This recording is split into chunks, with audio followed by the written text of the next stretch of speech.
එක්තරා පසේ බුදුරජාණන් වහන්සේ නම පිණ්ඩපාත වැඩියා. පසේ බුදුරජාණන් වහන්සේලා පරම විරාගී අපේක්ෂා රහිතයි. මමත්වේ දුරු කළා. චාටු බස් දුරු කළා. නහන්සේලාගේ ගමන බිමන සංවරයි. එක්තරා මානවකෙක් තරුණේ බතක් හදලා ඒ දානේ අර ශ්‍රමණයන් වහන්සේට පූජා කළා. පූජා කරනකොට මෙයාට හරි පුදුමයි. ඒ දානේ ගන්න ලෝභකමක් නැහැ. ඒ දානේ ගන්න අර මොණිවරයා තුල ලොකු අපේක්ෂාවක් නැහැ.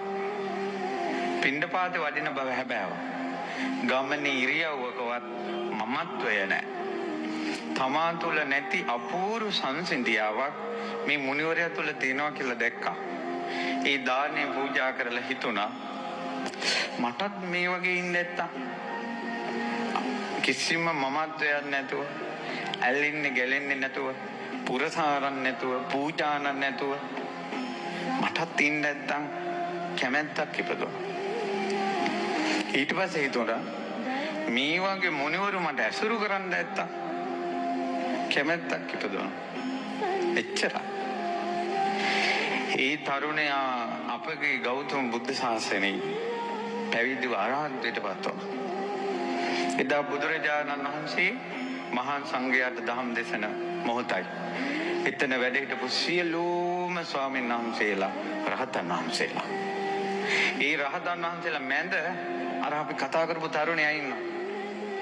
ඒ තරුණයා මොහොතකට සමාධියට සමවැදුණා. ඒ රහතන් වහන්සේ. ඒ රහතන් වහන්සේ දැක්කා අද මම අරහත්ත්වයට පත් වෙන්න පසේ බුදුරජාණන් වහන්සේ නමකට පූජා කරපු දානෙන් පින ආවා.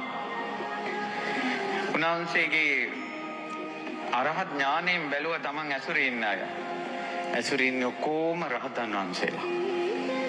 එදා දානෙන් පූජා කරපු අවස්ථාවෙන් පස්සේ දහස් වතාවක් උතුරු ගුරු දිවයිනේ ඉපදිලා තියෙනවා. දුවේ පුතේ උතුරු ගුරු දිවයිනේ කියන්නේ මගේ කියන මමත්වේ නැහැ.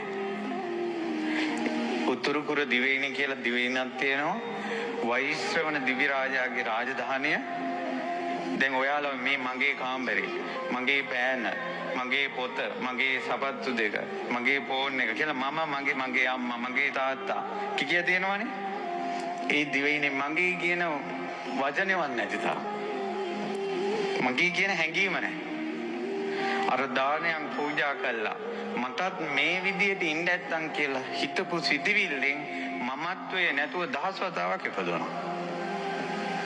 හිතන්න දරුවනේ මේ රාගයෙන් මම නිදහස් වෙනවා නම් හොඳයි කියලා. ද්වේෂයෙන් නිදහස් වෙනවා නම් හොඳයි කියලා. මෝහයෙන් නිදහස් වෙනවා නම් හොඳයි කියලා. අපි මේ තියෙන අමනකම් වලින් අපි නිදහස් වෙනවා නම් හොඳයි කියලා. කැමැත්තක් උපද්දවන්න. දැන් මම කිව්වේ නෑනේ ඔබට නටන්න කියලා. මම කිව්වේ නෑනේ ඔබට ඒ වෙනුවෙන් සල්ලි හොයන්න කියලා. මම කිව්වේ නෑනේ ඒ වෙනුවෙන් ඔබට රණ්ඩු වෙන්න කියලා. මම කිව්වේ කැමැත්තක් උපද්දවන්න.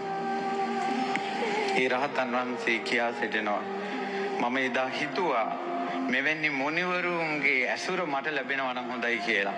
බලන්න මා වටේම ඉන්නේ දැන් රහතන් වහන්සේලා. උතුම් පිනක් කොට හොඳ මිනිස්සෙක් යහපත් කැමැත්තකින් යුක්ත වුණාද ඒක ඉෂ්ට වුණා. අද ඔබ උතුම් අදහසකින් මෙතෙන් ආවා. උතුම් කතාව ශ්‍රවණය කරනවා. උතුම් සිතිවිලි ඇති කරගන්න දරුවනේ.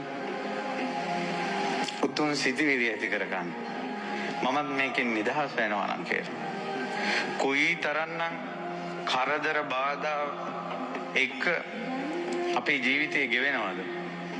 දූල පුතාලා බලන්න ඔබ දානමය පින්කම් දකිනවා. කටින පින්කම් දකිනවා. සෑවන්දනා දකිනවා. පැවිදි පින්කම් දකිනවා. සමහර කෙනෙකුට ඇති වෙනවා කැමැත්තක්. මටත් මේක කරන්න නැත්තම් කියලා. බලන්න කවදා හරි ඔයාගේ අතින් ওই කටිනයක් වෙනවනේ.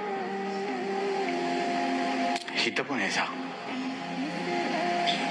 මේ බුද්ධ ශාසනය හිතන්න තාන්ති නෑ.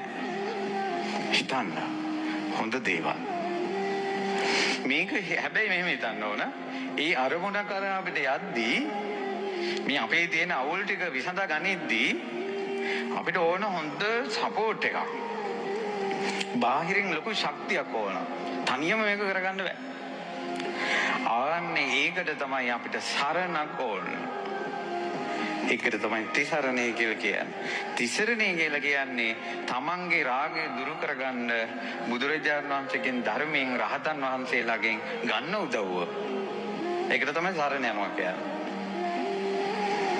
තමන්ගේ තරහ දුරු කරගන්න බුදුරජාණන් වහන්සේගෙන් ධර්මයෙන් රහතන් වහන්සේලාගෙන් පිහිට ගන්නවා. තමන්ගේ මෝහය දුරු කරන්න, ඉරිසියාව දුරු කරගන්න, අමනකම් දුරු කරගන්න, දුස්සීලකමෙන් ගොඩ එන්න. අඟුලිමාල මහරහතන් වහන්සේගේ ජීවිතය ගැන අහ වරදින් ආත්මෙ දෙනවා. අන්න අඟුලිමාල මහරහතන් වහන්සේගෙන් සරණ ගත්තා. ධර්මයේ අහ අඩුපාඩු හදා ගන්නවා. අන්න ධර්මයේ සරණ ගත්තා. බුදුරජාණන් වහන්සේගේ ජීවිතයට පහදිනකොට ඒ මගේ යන්න නිවන් මාර්ගේ විවෘත වෙනවා. අන්න සරණ ගත්තා.